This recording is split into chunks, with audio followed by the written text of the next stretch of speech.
Buenos días, hermanos y hermanas. Me da mucho gusto que nos estemos reuniendo una vez más para seguir compartiendo la palabra de Dios. Y quisiera comenzar con una pregunta. No sé si a ustedes les ha tocado estar durante una gran tormenta o un huracán. A mí me tocó estar en lo que se le llamó el huracán Gilberto, allá en Monterrey. Era un niño, era 1988. Y recuerdo que este huracán pues, fue uno de los huracanes más devastadores que llegaron a la ciudad de Monterrey. De hecho, la Organización Meteorológica Mundial, con respecto al huracán, dice lo siguiente: el huracán Gilberto está considerado como uno de los ciclones tropicales más intensos, devastadores y mortíferos registrados en el Océano Atlántico durante el siglo XX. Recuerdo aquel viernes 16 de septiembre, toda la mañana estuvo lloviendo y mientras iba avanzando el día, los vientos cada vez eran más fuertes. Ya se hablaba de que el huracán ya estaba tocando tierra en Tampico y que muy pronto llegaría a la ciudad de Monterrey, aunque algunos decían que no iba a llegar. Pero mientras más fue transcurriendo el día, como decía, las lluvias aumentaron, los vientos aumentaron. Llegó la noche del 16 y la madrugada del 17 y les puedo decir que esa fue una noche que no pudimos dormir por el miedo, que escuchábamos los árboles y la lluvia tan intensa. Después, como a las 10 de la noche, llegaron unas personas tocando a la casa y nos decían que si les permitíamos pasar por la casa, ya que atrás del terreno donde nosotros vivíamos, ya cerca de un río que pasaba, ahí vivían varias familias y estas personas querían ir a ayudarles porque estas familias se estaban ahogando, sus casas se estaban inundando. Entonces, pues fue una noche, podemos decir, larga, ¿verdad?, en la que no pudimos dormir. Ya por la mañana la lluvia pues cesó. Ya en la mañana recuerdo que salió el sol y pudimos ver el arco iris, algo muy bonito. Y el arco iris pues trajo como una tranquilidad, una paz en medio de toda esta devastación que había dejado el huracán Gilberto.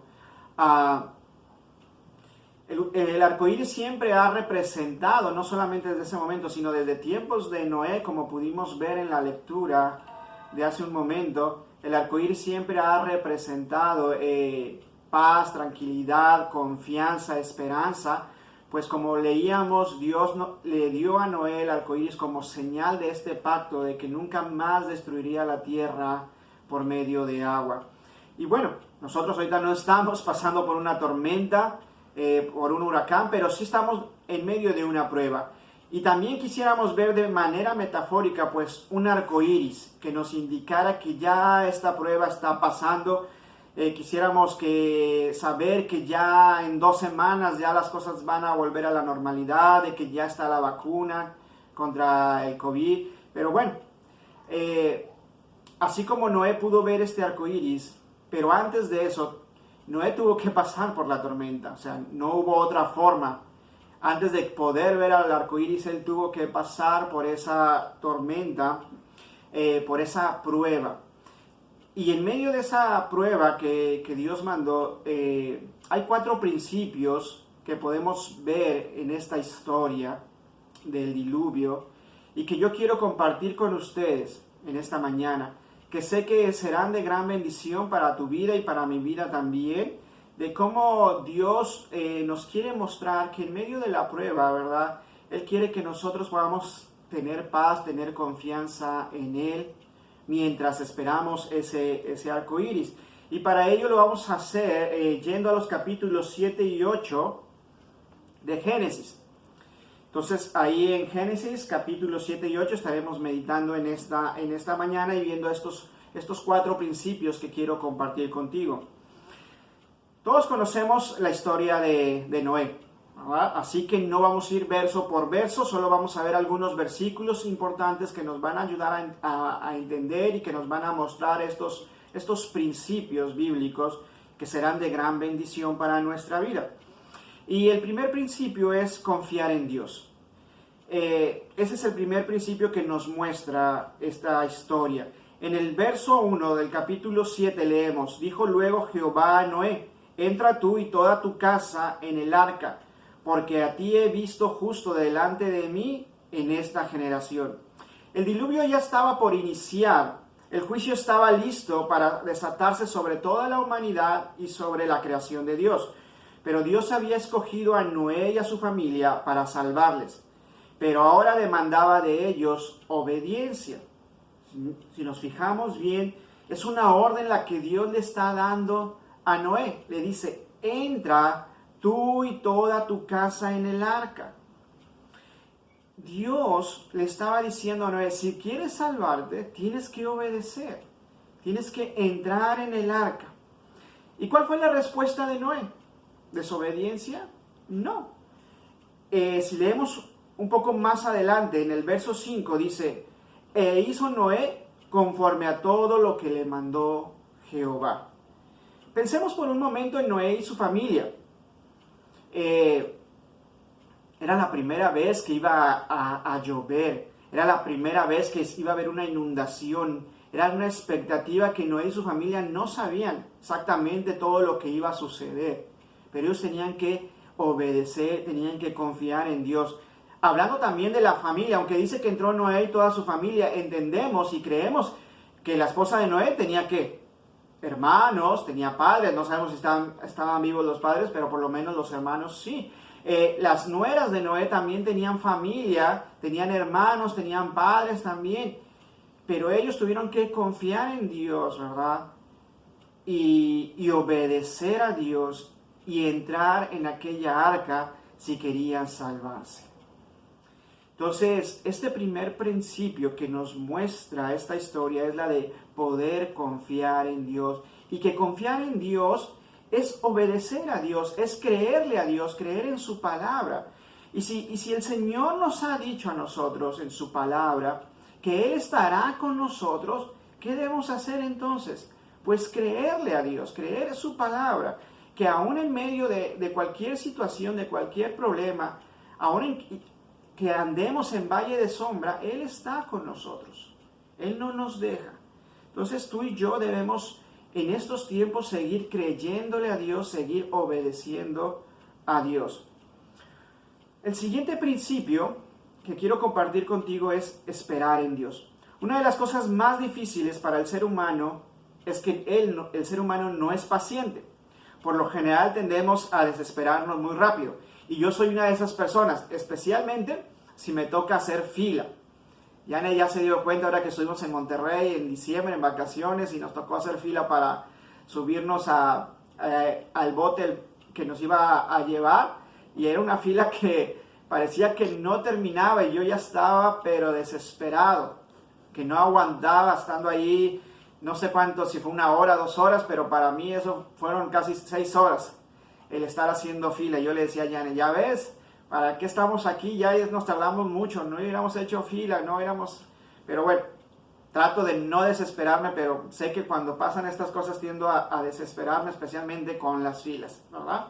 Entonces, el ser humano es así, se desespera por cualquier cosa. Pero lo que el Señor nos quiere mostrar es que no nos desesperemos, que aprendamos a esperar en Dios. El verso 17 dice, y fue el diluvio 40 días sobre la tierra, y las aguas crecieron y alzaron el arca y se elevó sobre la tierra. Ellos no sabían lo que estaba pasando allá afuera, solo escuchaban que llovía y llovía, cada día llovía y llovía. Si a veces nos desesperamos con una tormenta que no para, y como decía, recordando el huracán, fueron 2 días, ¿verdad? El 16 y el 17, imagínense 40 días lloviendo, fuerte, ¿verdad?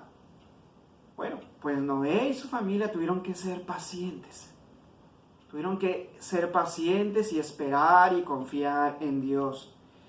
El verso 24 dice, y prevalecieron las aguas sobre la tierra todavía 150 días. O sea, el agua después de que dejó de llover esos 40 días, se mantuvo por encima sin descender por 150 días. Y en el capítulo 8 podemos leer lo siguiente, ya en el primer verso. Y se acordó Dios de Noé y de todos los animales y de todas las bestias que estaban con él en el arca, e hizo pasar Dios un viento sobre la tierra y disminuyeron las aguas. Si se fijaron, este verso dice, y se acordó Dios de Noé. ¿Qué significa esto? ¿Que Dios se había olvidado de Noé? No, sino que todo ese tiempo que había pasado, Dios lo había usado para algo. ¿Para qué? Pues para que Noé y su familia aprendieran a confiar en Dios, a esperar en Dios, para que su fe creciera, para que su fe se fortaleciera en medio de toda esa situación, en medio de esa lluvia que no paraba. Porque hoy sabemos que fueron 40 días, pero lo más seguro es que Dios no le dijo los días específicos que iba a tardar todo esto a Noé. Nosotros a veces quisiéramos que Dios fuera así con nosotros, que nos dijera, mira, viene una situación, viene una pandemia, va a durar tantos días, en el día tal va a aparecer la vacuna y esto va a desaparecer después de tantos días y todo va a ser controlado. No, sino entonces ¿de qué nos serviría la fe? ¿Para qué? Si ya sabríamos lo que va a suceder, solo tendríamos que esperar. No, faltan 2 días. ¿Verdad? Fue exactamente igual con Noé. Noé y su familia no sabían cuántos días iba a pasar todo esto. Pero cuando dice que Dios se acordó, ¿verdad? Lo que está diciendo es que Dios usó todo esto para que Noé y su familia pudieran confiar en Él, pudieran esperar en Él, que su fe pudiera crecer cada vez más. Igual sigue haciendo Dios con nosotros. Igual Dios sigue mandando pruebas, mandando luchas, permitiendo aflicciones en nuestra vida para que nosotros podamos confiar en Él en medio de cualquier situación. ¿Cuántos salmos tenemos en la Biblia que nos hablan de esperar en Dios? Uno de ellos leía el Salmo 42, verso 5 y dice, ¿por qué te abates, oh alma mía, y te turbas dentro de mí? Y luego dice, espera en Dios, porque aún he de alabarle, salvación mía y Dios mío. Espero que tú también puedas esperar y confiar en Dios. El tercer principio es escuchar a Dios. En los versos 15 y 16 del capítulo 8, en el que estamos, leemos, entonces habló Dios a Noé diciendo, sal del arca tú y tu mujer y tus hijos, y las mujeres de tus hijos contigo. Para este momento la tierra ya había secado, pero Noé esperó ¿qué? Escuchar la voz de Dios. O sea, Noé no dijo, ya se secó la tierra, salgamos. No, Noé todavía se mantuvo dentro del arca esperando la voz de Dios, esperando que lo que Dios le iba a decir, las indicaciones que Dios le iba a dar. Y hasta ese momento, cuando escucha la voz de Dios, ese es el momento preciso en el que Noé va a salir del arca. ¿Ustedes saben lo que es un meme? Son esas publicaciones que contienen una imagen y luego también vienen alguna frase, ¿verdad? A veces chistosa, a veces que nos hace reflexionar o X. Ahora con esto del COVID leí un meme, la imagen es de un hospital y está una persona enferma y la enfermera. Y la enfermera le dice al paciente, le dice, ¿y usted por qué se enfermó? Y el paciente le responde, por ver la televisión, por ver las noticias. ¿Y qué quería mostrarnos este meme? ¿Qué quería mostrarnos esta publicación? Pues que hay personas que se la han pasado viendo tanto las noticias y que el COVID y que las muertes y que los enfermos y que al final, aunque no estén contagiadas, terminan enfermas por estar más al pendiente de las noticias. ¿Verdad? Y nosotros, tú y yo, podemos caer en eso, de estar más al pendiente de otras personas, de las noticias, de qué dice el presidente, de qué dice el secretario de salud, y que, bueno, es bueno estar al pendiente, pero ¿y qué dice Dios? Eso es lo importante. No tanto qué dicen las personas, sino qué dice Dios. Entonces, este tercer principio es el que podamos escuchar a Dios principalmente en medio de cualquier situación. Es por eso que en este tiempo yo te diría, y es para mí también, que escuchemos a Dios. ¿A través de qué? De su palabra. No dejes de escuchar a Dios. No dejes de escuchar la palabra de Dios. Y el último principio que quiero compartir contigo es el principio de alabar a Dios. Leemos en la palabra, ahí en el capítulo 8, ya verso 20, dice que y edificó Noé un altar a Jehová y tomó todo animal limpio de toda ave limpia y ofreció holocausto en el altar. Dios se agradó de aquella ofrenda, de aquel holocausto que Noé le estaba ofreciendo, de aquella alabanza al salir de esta situación, de este diluvio por el cual había pasado, de esta prueba, y lo que hizo fue inmediatamente alabar a Dios. Y Dios se agradó de ello, y por eso Dios respondió esa alabanza, ese holocausto, y leemos ahí mismo que dice que Dios dijo, no volveré más a maldecir la tierra por causa del hombre, porque el intento del corazón del hombre es malo desde su juventud, ni volveré más a destruir todo ser viviente como he hecho. Mientras la tierra permanezca, no cesarán la sementera y la siega, el frío y el calor, el verano y el invierno, y el día y la noche. Entonces nos damos cuenta que lo que hizo Noé, después de que pasó todo esto, fue alabar a Dios. Y es lo que yo también te digo que debes hacer. Alaba a Dios. Mi invitación en esta mañana es para que tú alabes a Dios.